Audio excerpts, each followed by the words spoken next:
the firmness of Jesus. Get behind me, Satan. Matthew 16:23. Let's reflect tonight on how strong Jesus was. We often think about how caring and gentle he was, but we should also recognize his determination and strength. Being gentle is not enough if you don't also have a strong will. Having a kind personality alone doesn't make someone valuable and honorable.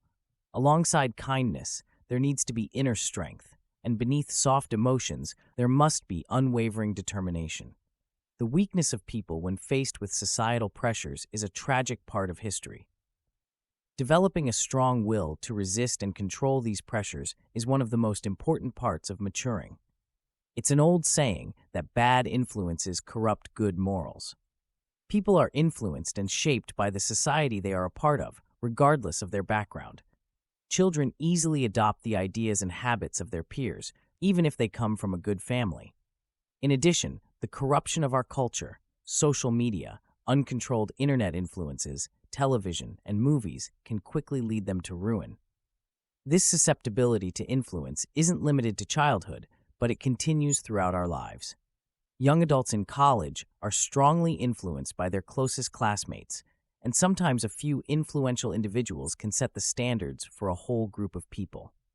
Business people are just as susceptible as college students and often follow the lead of a few dominant figures. The influence of society has long been a topic for moralists and satirists. It takes true strength to go against societal traditions and expectations. Even the strongest and most independent individuals sometimes conform to standards that go against their conscience and adhere to customs that their hearts reject.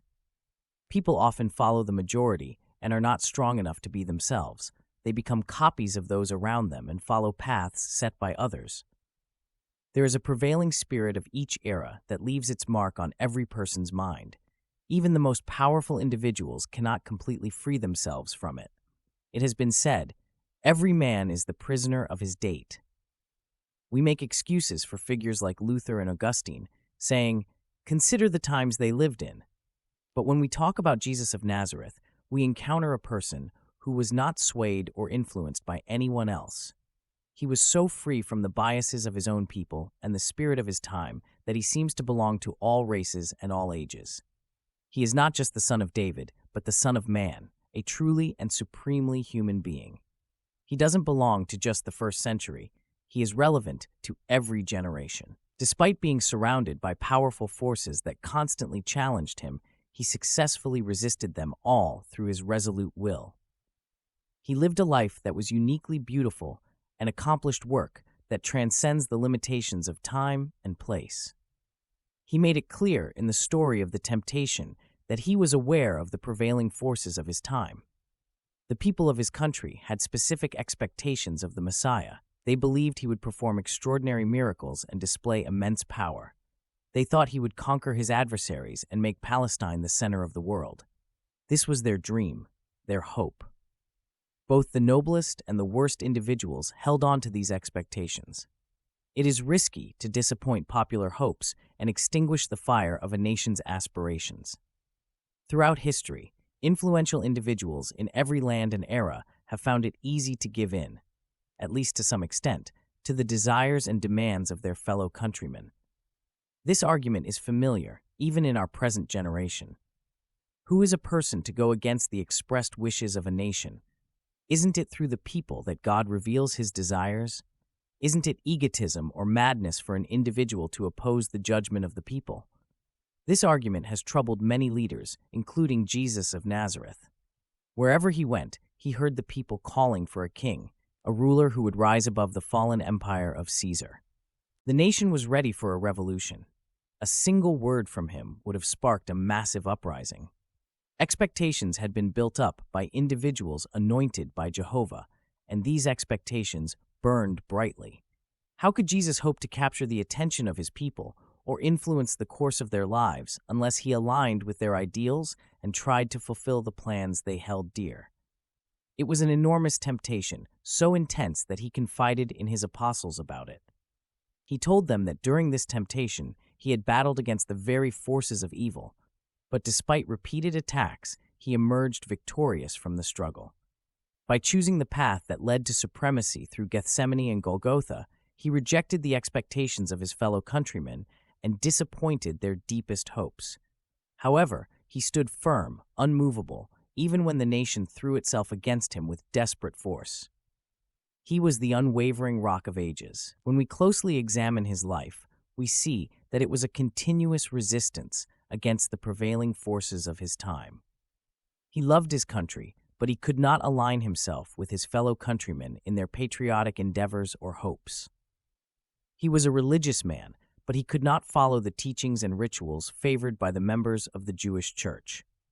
The religious leaders taught doctrines about the Sabbath that he could not accept. They presented forms of worship that he could not partake in. They drew lines of division that he simply could not observe. It is not easy to go against the deeply ingrained beliefs of the most religious people of one's time, or to defy the prejudices of the most conscientious individuals in the community. There were many reasons why Jesus should have conformed to the ideas and customs of the church, but he staunchly resisted all the voices that urged him to conform, standing alone in defiance of what the majority were doing and saying, even though his nonconformity seemed rebellious to most and blasphemous to many. For a godly individual, to be labeled as a blasphemer is one of the most painful experiences one can endure. But Jesus paid the price and remained resolute. In Palestine, there were educated and respected men who held positions of influence. They saw potential in a young man from Galilee and wanted to use him for their own plans and systems.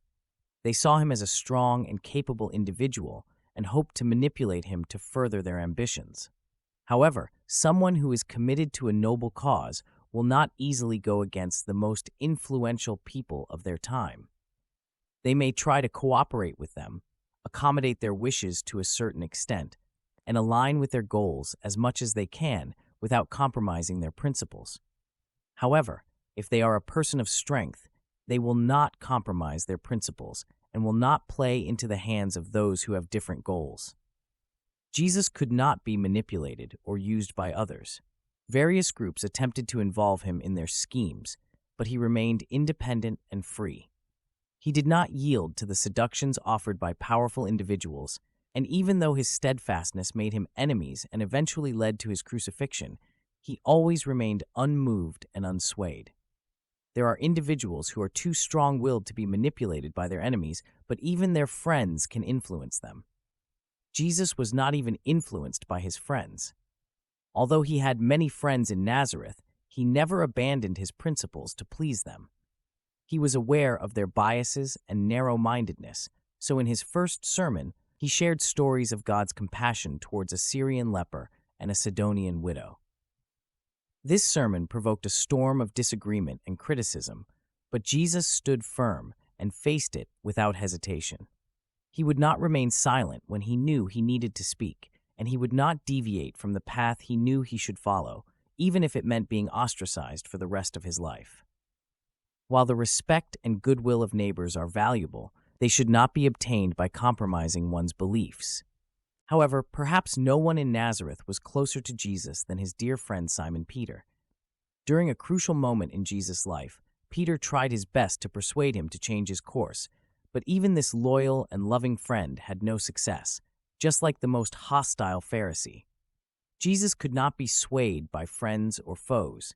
He was focused on his Father's business, and therefore all attempts to distract him were in vain. When Peter expressed his concerns, Jesus even rebuked him, saying, "Get behind me, Satan," recognizing the same evil spirit he had encountered years before in the desert. It is difficult to defy the threats of powerful enemies, but it is even harder to ignore the pleas of caring friends. Only someone with a resolute will can pass such a challenging test, and Jesus faced it without faltering. It was a test he also faced in his own home. His brothers didn't understand him. They lacked sympathy for him because they often saw him making unpopular decisions and refusing to do things that would have improved his reputation. They always had advice for him, but he could not take it. They urged him to go to Jerusalem when he couldn't, and told him to go home when he needed to be somewhere else. Only someone who has gone against their family's wishes because they were driven by their own conscience can understand the experience that Jesus went through. or understand the strength of will it takes to successfully resist the pleas of loved ones. This test of willpower reached its peak when Jesus clashed with his mother. They loved each other, but he couldn't always do what she wanted. There comes a time in many people's lives when even their own mother's advice must be ignored in order to follow a higher calling. Jesus experienced this. It was painful for both him and Mary. The distressing incident in the temple when he was 12 was probably not the first of its kind in Jesus' life, and it certainly wasn't the last.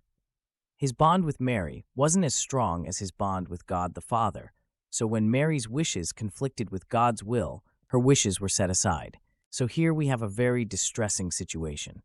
The most kind and obliging of men had to resist not only the requests of his fellow countrymen, but also the desires of his family and friends.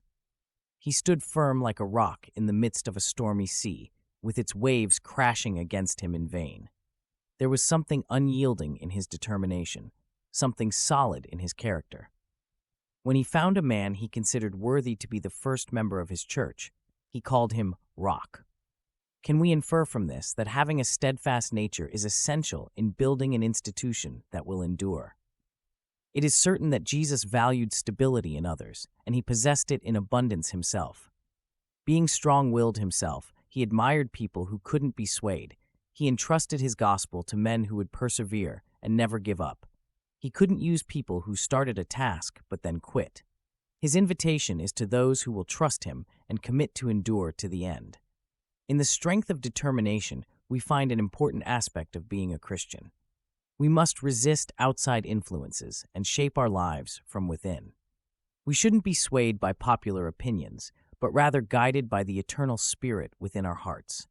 Instead of listening to the passing voices of time, we should focus on living and working for eternity. We admire this steadfastness in human character, and we also desire it in God. People have always liked to think of God as unchanging and constant, the one who never varies or casts shadows. And this is exactly what we find in Jesus of Nazareth. He too is unwavering and unchangeable. A writer from the 1st century reassures his readers by reminding them that Jesus Christ is the same yesterday and today and forever. Jesus never called himself the Rock, but the Christian community soon gave him that title, and the hymn Rock of Ages has become quite popular in English-speaking countries. What Jesus was in Palestine, he still is today and will be forever. His promises remain firm, and his warnings remain unchanged. His attitude towards sinners is just as it has always been and will continue to be. Your ingratitude cannot discourage him, and your disobedience cannot change who he is. He cannot be broken down by human foolishness or swayed from his plans by human stubbornness. Throughout the ages, he is dedicated to his Father's work and continues to do good among all nations and peoples.